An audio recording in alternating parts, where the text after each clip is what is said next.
ओम शांति। 28/12/2023।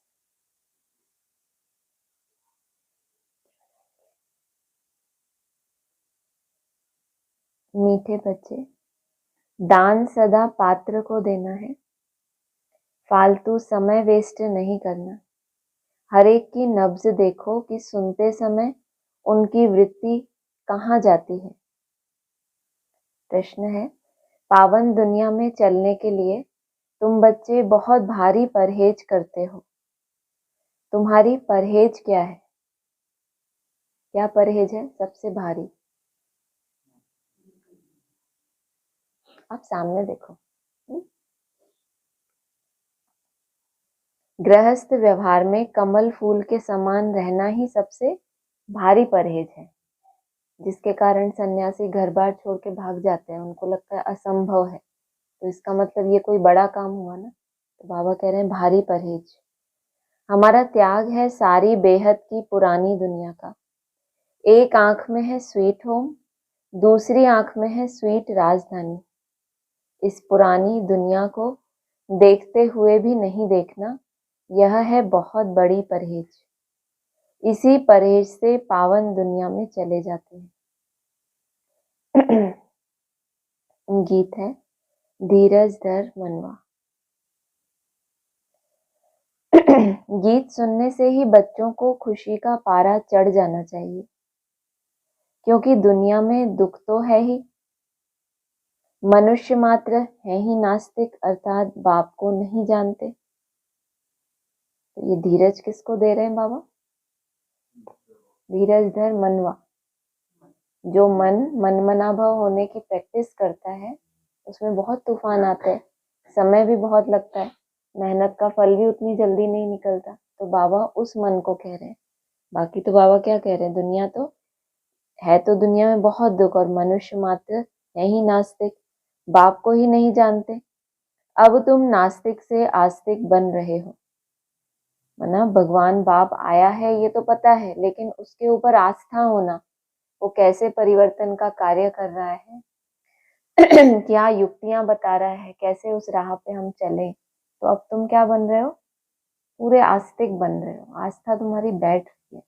वो जो कर्तव्य कर रहा है वो तुम्हें दिख रहा है कि वो कैसे राजधानी स्थापन कर रहा है। तुम बच्चे अब जानते हो कि हमारे सुख के दिन आ रहे हैं। कहीं भी तुम जाते हो तो पहले पहले तुम अपना परिचय दो कि हम अपने को ब्रह्मा कुमार कुमारी क्यों कहलाते हैं। ब्रह्मा है प्रजापिता, शिव का बच्चा।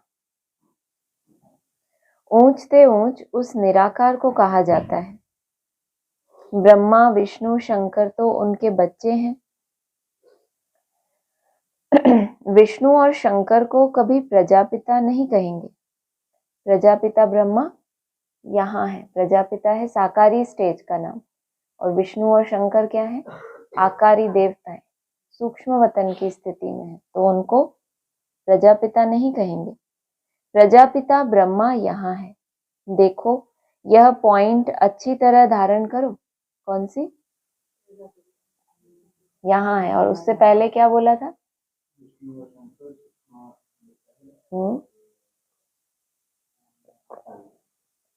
उनको प्रजापिता नहीं कहेंगे।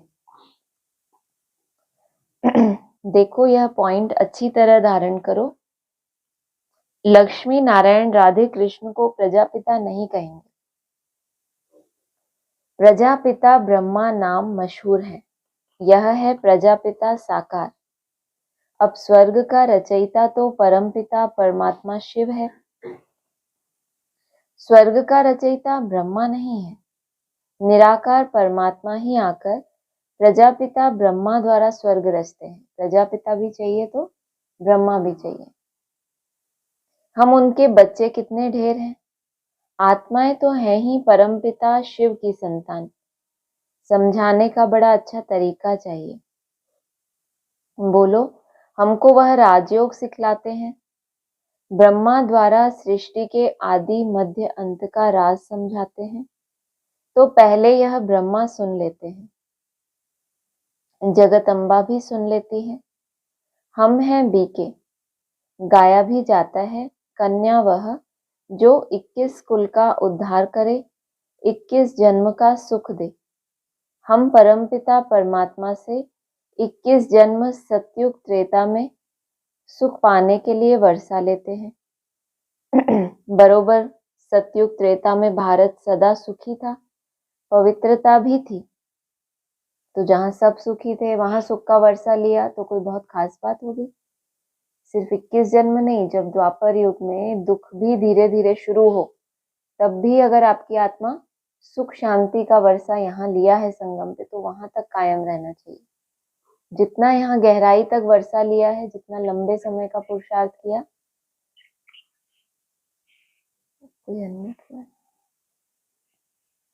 तो वो हमको 21 जन्म नहीं, जन्म जन्मांतर तक वो वर्षा कायम रहेगा। बरोबर सतयुग त्रेता में भारत सदा सुखी था, पवित्रता भी थी। तो वह हमारा बाबा है, यह है दादा। अब जिसके पास इतने बच्चे हैं उनको तो कोई परवाह नहीं, कितने उनके बच्चे हैं। हमको ब्रह्मा द्वारा शिव बाबा राजयोग सिखलाते हैं। उस बेहद के बाप से हमको वर्षा मिलता है। सारी दुनिया पतित है, उनको पावन करने वाला एक बाप है। पुरानी दुनिया को बदलने वाला स्वर्ग का रचयिता वह सतगुरु है, सर्व का सद्गति दाता। नई दुनिया में है ही लक्ष्मी नारायण का राज्य। भारत में जो देवी देवताओं का राज्य था, वह देवताएं ही 84 जन्म लेते हैं। फिर वर्ण भी बताने पड़े, समय पहले से ले लेना चाहिए। बोलो, इन बातों को चित्त लगाकर अच्छी रीति सुनो, बुद्धि को भटकाओ मत। भाई जी या बहन जी, तुम सब वास्तव में शिव की संतान हो। प्रजापिता ब्रह्मा तो सारे सिजरे का हेड हुआ। हम ब्रह्मा मुख वंशावली ब्राह्मण उनसे वर्षा ले रहे हैं। योग बल से विश्व का राज्य पाते हैं, न कि बाहुबल से। हम घर बार नहीं छोड़ते, हम तो अपने घर में ही रहते हैं। यह स्कूल है मनुष्य से देवता बनने का। मनुष्य तो कोई देवता बना न सके, यह दुनिया ही पतित है। पानी की गंगा तो पतित पावनी नहीं है, बार बार उसमें स्नान करने जाते हैं, पावन बनते ही नहीं। पानी की नदियां, ज्ञान को कहा जाता है जल। उस ज्ञान जल में अनेक बार स्नान किया तो भी कोई पावन तो बनता ही नहीं है। क्या होता है, पावन कब बनते हैं? ज्ञान जल से। तो वही तो बोला, गंगा, पानी की गंगा माना ज्ञान जल सिर्फ अमृत का रूप धारण करता है, तो कहते हैं वो ज्ञामान सरोवर होता है ना, कहते हैं उसमें जब डुबकी लगाते हैं तो क्या बन जाते हैं? परी। परी मतलब पावन, पावन को ही परी कहेंगे ना। तो बार बार उसमें स्नान करने जाते हैं, पावन बनते ही नहीं है ना। उस ज्ञान का जब मंथन होता है, जब वो अमृत का रूप धारण करे और वो आपके जीवन में धारण हो, उस अमृत का आप पान करो, पहले तो वो इतना रिफाइन ज्ञान आपको मिले कि इस ज्ञान से मेरा परिवर्तन होगा, कैसे धारण करना है, उससे क्या होगा। मुख्य बात है कि आपको ये ज्ञान हो जाए कि ये जो बाबा ज्ञान सुना रहे हैं, ऐसा करो ऐसा करो, ऐसा करने से क्या होगा, आपको भविष्य पता चल जाए, समय का ज्ञान हो जाए, तब क्या होगा? अमृत का रूप जैसे उसने धारण कर लिया, तब आप उसको धारण करने के लिए पुरुषार्थ करते हैं। ऐसे ही रावण का भी मिसाल है। रावण का क्या मिसाल दिया था? जैसे अभी गंगा का मिसाल दिया ना, बार बार स्नान करने जाते हैं, पावन तो बनते ही नहीं। ऐसे ही रावण का क्या मिसाल दिया था कल या परसों? जलता ही नहीं है। देखो, यही मिसाल दिया ना। ऐसे ही रावण का भी मिसाल है, बार बार जलाते रहते हैं, रावण मरता नहीं। यह रावण वाला पोस्टर भी ले जाना चाहिए। कोई ऐसी बड़ी जगह जाओ तो एल्बम भी ले जाना चाहिए। देखो, यह सब बच्चे हैं, सभी की प्रतिज्ञा की हुई है पवित्र रहने की। वास्तव में ब्रह्मा के सभी बच्चे हैं। प्रजापिता ब्रह्मा सिजरे का हेड है। बहुत समय इस समय प्रैक्टिकल हम ब्रह्मा कुमार कुमारियां हैं। हो तुम भी, परंतु तुम पहचानते नहीं हो। किसको? प्रजापिता ब्रह्मा को, जो इस सिजरे का हेड है। तुम उसको पहचानते ही नहीं हो। अभी दुनिया में कोई सच्चा ब्राह्मण नहीं है। सच्चे ब्राह्मण तो हम हैं। राज्य भी हम पाते हैं। फिर यह है ब्राह्मणों का सिजरा। कौन सा राज्य पाते हो? जो राज्य किससे प्राप्त होता है? योग बल से, ना कि बाहुबल से। बाहुबल का अर्थ ये नहीं है कि भुजाओं से जो लड़ाई की जाती है वो। ये जो भी हमारी इंद्रियां हैं, इनकी ताकत से अगर किसी के ऊपर राज्य किया तो वो क्या है? बाहुबल। किसी को आंखें दिखाई, रोब दिखाया, तो तुम बाहुबल से नहीं लेते। चाहे वाचा का बल दिखाया, चाहे धन का बल यूज किया, चाहे जन का बल यूज किया, किसी भी रीति से अगर हम चल रहे हैं तो बाबा उसको बाहुबल कहते हैं। सिर्फ भुजाओं की बात नहीं है कि हम कोई लड़ाई झगड़ा थोड़ी करते हैं, लेकिन थोड़ा वाचा से, दृष्टि से, अपनी धन की ताकत लगा के वो सब कुछ बाहुबल में आ जाता है। बच्चों को समझाया है श्री कृष्ण भगवान नहीं है, वह तो पूरे 84 जन्म लेते हैं। 84 जन्म पूरे होते ही फिर देवता बनना है। कौन बनाए? बाप बनाते हैं। हम उनसे राजयोग सीख रहे हैं। उनकी ही महिमा है एक ओमकार। वह है निराकार, निरहंकारी। उनको आकर सर्विस करनी पड़ती है। पतित दुनिया, पतित शरीर में आते हैं। अभी वही गीता एपिसोड रिपीट हो रहा है। महाभारी लड़ाई लगी थी, सब मच्छरों सदस्य गए थे। अब वही समय है। परमपिता परमात्मा शिव भगवान वाच है, वह है रचयिता। स्वर्ग में लक्ष्मी नारायण का राज्य था। सृष्टि को सतो प्रधान बनाना बाप का ही कर्तव्य है। हम उनको बाबा बाबा कहते हैं। वह आते जरूर हैं। शिवरात्रि भी है, इसका अर्थ भी बताना चाहिए कि शिवरात्रि है तो वो जरूर कभी ना कभी आते हैं, तभी तो उनकी जयंती मनाते हैं। पॉइंट नोट कर फिर धारण करनी चाहिए। पॉइंट्स बुद्धि में रहनी चाहिए। कन्याओं की बुद्धि तो अच्छी होती है। कुमारी के पैर धोते हैं, है तो कुमार और कुमारियां दोनों पवित्र। फिर कुमारी का नाम क्यों गाया जाता है? क्योंकि तुम्हारा अभी का जो नाम है कि कन्या वह जो 21 कुल का उद्धार करे, तो वह तुम्हारा मान चला आया है। हम भारत की रूहानी सेवा करते हैं। हमारा उस्ताद मददगार परमपिता परमात्मा शिव है। उनसे हम योग बल से शक्ति लेते हैं, जिससे हम 21 जन्म एवर हेल्दी बनते हैं। यह गारंटी है। कलयुग में तो सब रोगी हैं, आयु भी कम है। सतयुग में इतनी बड़ी आयु वाले कहाँ से आए? कहाँ क्यों लगाया? कलयुग में आयु इतनी कम और सतयुग में एकदम से इतनी बड़ी आयु वाले कहाँ से आए? बताओ।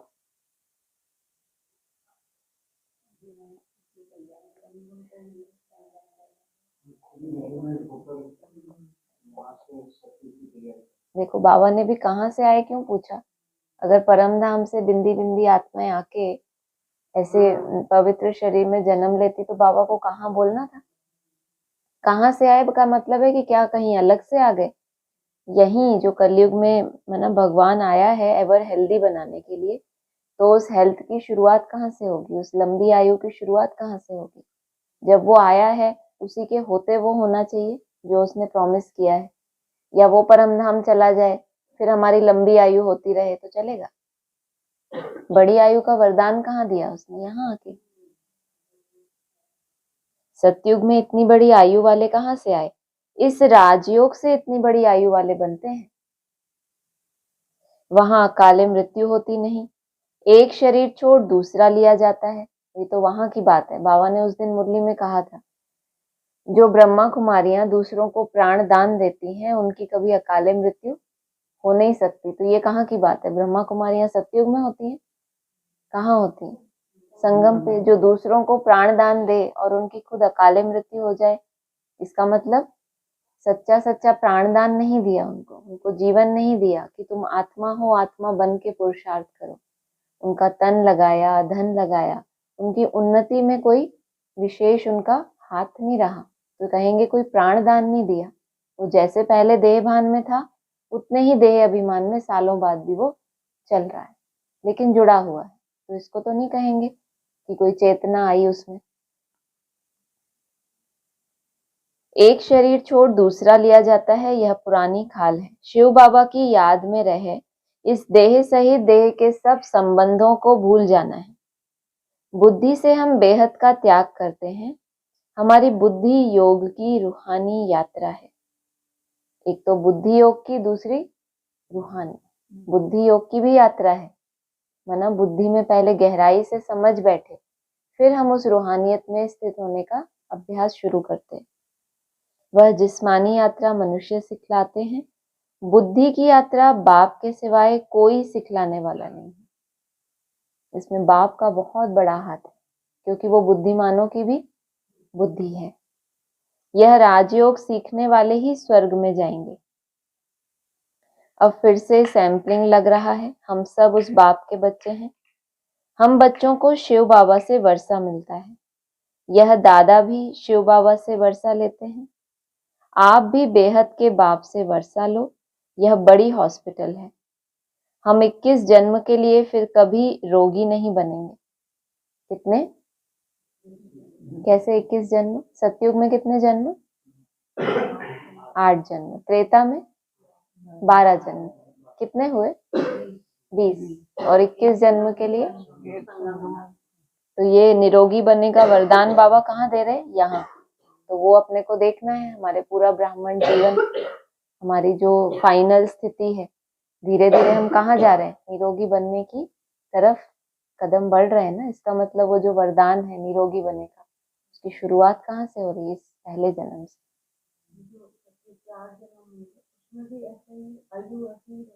हाँ, ये तो बाबा ने कहा है, वहाँ एवरेज आयु 150 वर्ष होती है। हम भारत की सच्ची सेवा कर रहे हैं, इसीलिए गायन है शिव शक्ति सेना।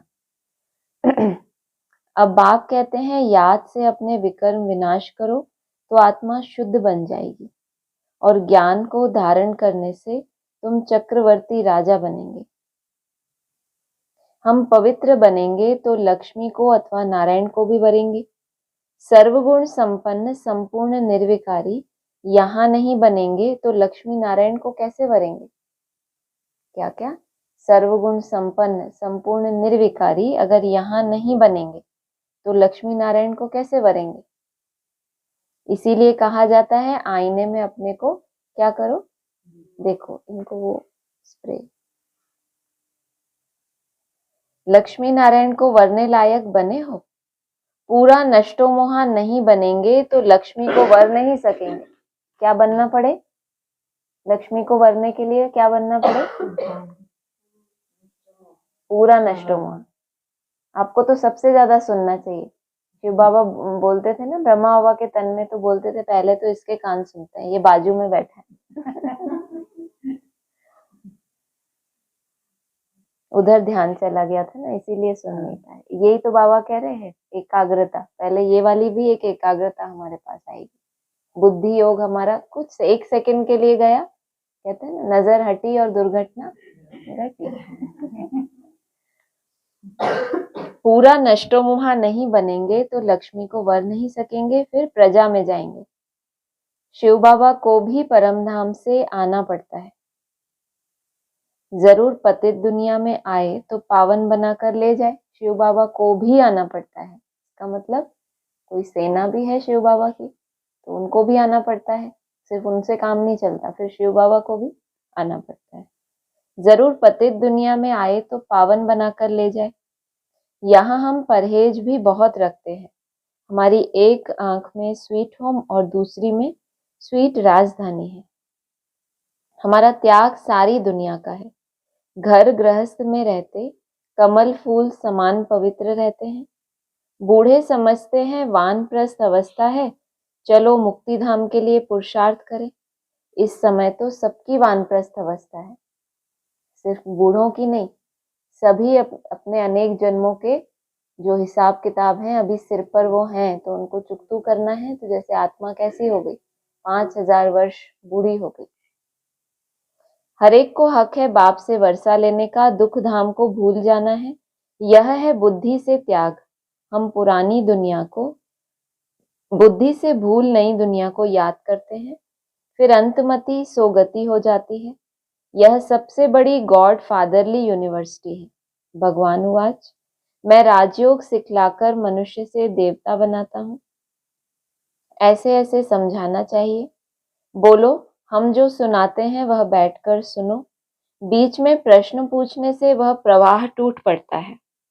हम आपको सारे सृष्टि चक्र का राज बतलाते हैं। शिव बाबा का ड्रामा में क्या पार्ट है? क्या राज बताया? शिव बाबा का ड्रामा में क्या पार्ट है? लक्ष्मी नारायण कौन है? हम सबकी जीवन कहानी बताएंगे। शिव बाबा की जीवन कहानी भी और दूसरा लक्ष्मी नारायण की। सृष्टि चक्र का राज, हम सबकी जीवन कहानी बताएंगे। हर एक की नब्ज देखनी चाहिए, उस समय की वृत्ति देखनी चाहिए। ठीक सुनता है, जब किसी को सुनाते हैं तो उसकी नब्ज देखनी चाहिए। तवाई होकर तो नहीं बैठा। तवाई होकर बैठते हैं ना, मतलब यहाँ है ही नहीं, जैसे कि कहीं और ही चले जाते हैं। यहाँ वहां तो नहीं देखता, यहाँ बाबा भी देखते हैं। कौन सामने सुनकर झूमते हैं? कोई कोई मुरली सुन के सामने देखते हैं, बड़े खुश होते हैं सुन के। यह ज्ञान का डांस है। वे स्कूल तो छोटे होते हैं तो टीचर अच्छी रीति देख सकें और नंबरवार बिठाएं। यहाँ तो बहुत है, नंबरवार बिठा नहीं सकते, तो देखना पड़ता है किसकी बुद्धि कहीं भागती तो नहीं है। कहाँ चले गए वो? क्या देखना पड़ता है बाबा को? किसकी बुद्धि कहीं भागती तो नहीं है। आप देखो सबको।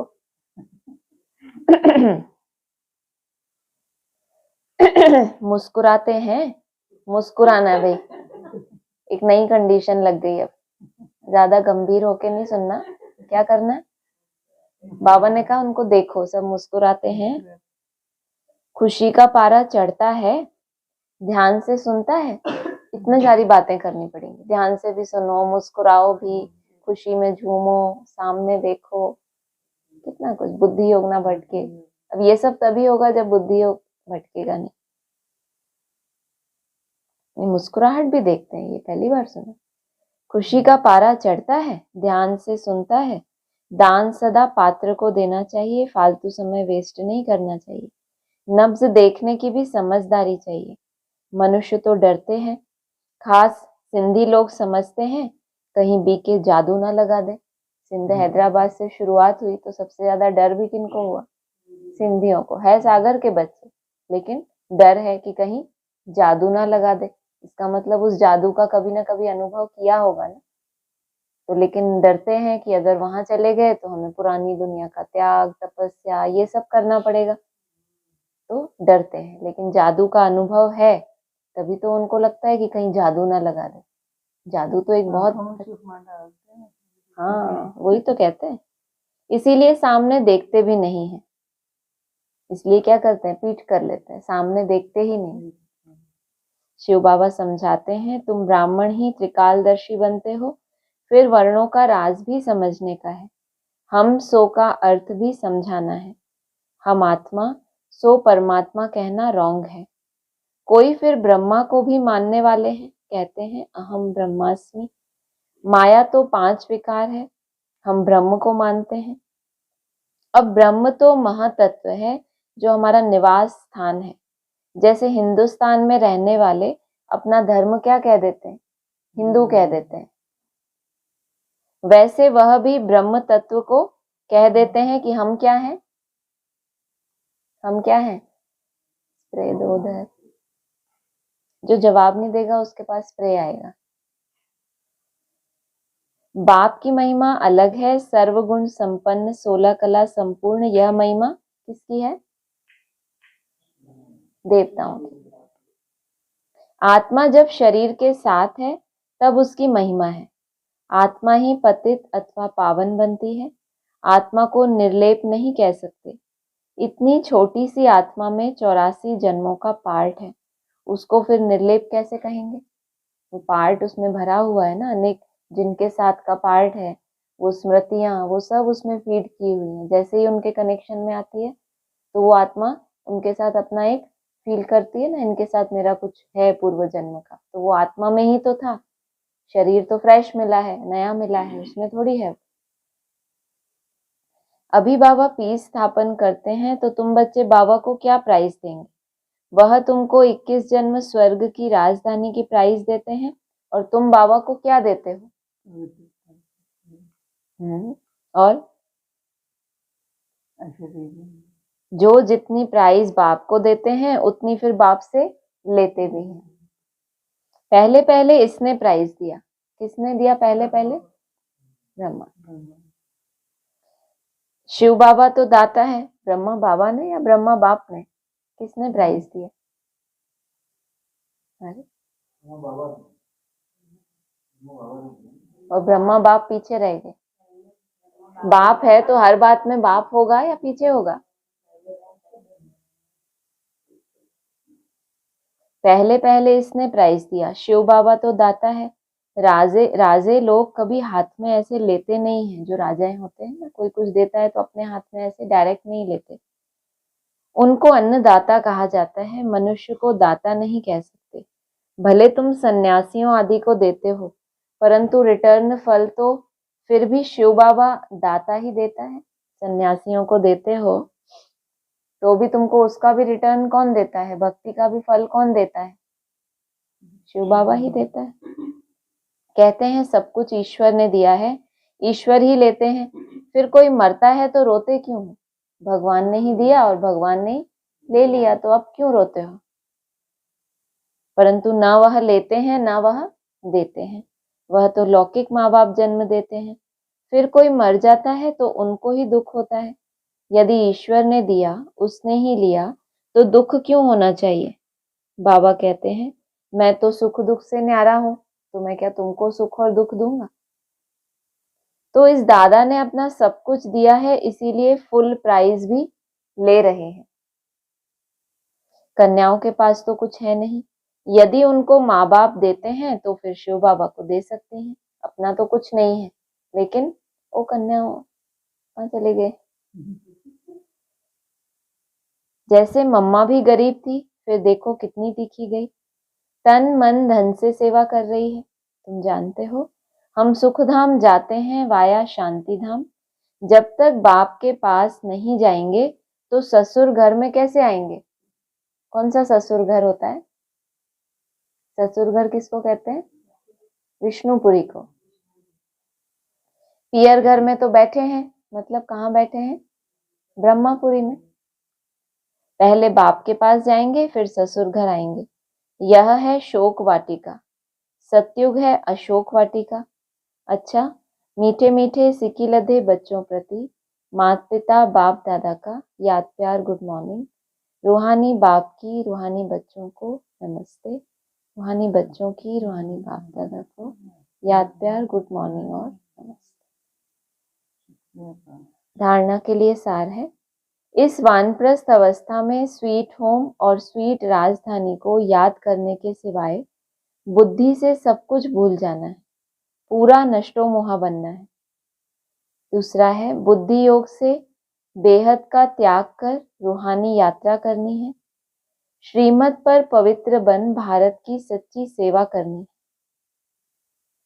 पहले बुद्धि योग से बेहद का त्याग करना है, सिर्फ स्थूल रूप में नहीं, मन बुद्धि में उसको घोटना है, वैराग को लाना है। फिर रूहानी यात्रा करनी है। श्रीमत पर पवित्र बन भारत की सच्ची सेवा करनी है। वरदान है, श्रेष्ठ कर्म रूपी डाली में लटकने के बजाय उड़ती पंछी बनने वाले हीरो पार्टधारी भव। श्रेष्ठ कर्म जो कर रहे हैं उसमें भी अगर फंस गए, उससे भी जो फल मिल रहा है उसमें भी अगर फंस गए तो वो भी क्या हुआ? जैसे कि डाली में लटकना हुआ। संगम युग पर जो श्रेष्ठ कर्म करते हो, यह श्रेष्ठ कर्म हीरे की डाली है। संगम युग का कैसा भी श्रेष्ठ कर्म हो, लेकिन श्रेष्ठ कर्म के बंधन में भी फंसना अथवा हद की कामना रखना कि इतना श्रेष्ठ कर्म कर रहे हैं तो ऐसा होना चाहिए, ऐसा मिलना चाहिए, ये स्टेज बननी चाहिए, इतने टाइम में बननी चाहिए।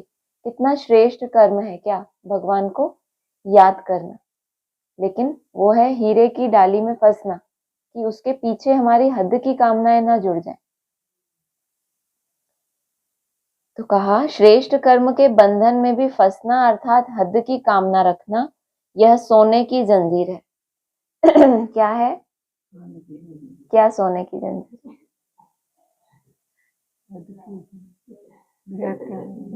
हद बेहद, हद बेहद। एक शब्द बोल के बाकी मैं बोल दूंगी। इस सोने की माना श्रेष्ठ कर्म तो कर रहे हैं भगवान को याद, उसमें भी हद की कामना है। अरे भगवान मेरा ये कर देना, मेरे बच्चों को ठीक रखना, ये हद की कामना हो गई ना, उसमें लटक गए ना, तो जो बेहद की प्राप्ति है वो तो नहीं रही। ये इस सोने की जंजीर अथवा हीरे की डाली में भी लटकना नहीं है, क्योंकि बंधन तो बंधन है, चाहे वो सोने की जंजीर हो चाहे हीरे की जंजीर हो, है तो बंधन। इसीलिए बाप दादा सभी उड़ते पंछियों को स्मृति दिलाते हैं कि सर्व बंधनों अर्थात हदों को पार कर हीरो पाटधारी बनो।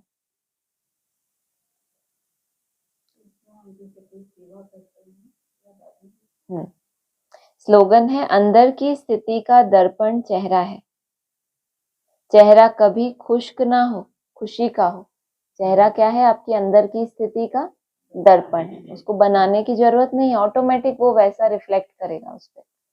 तो अंदर से कोई भी चीज को, हमने कल बात की थी ना, मुख से कुछ निकले, अंदर की स्थिति सेट होगी तो ये ऑर्गन्स ऑटोमेटिकली क्या होंगे? कंट्रोल में ही होंगे आत्मा के। अच्छा, ओम शांति।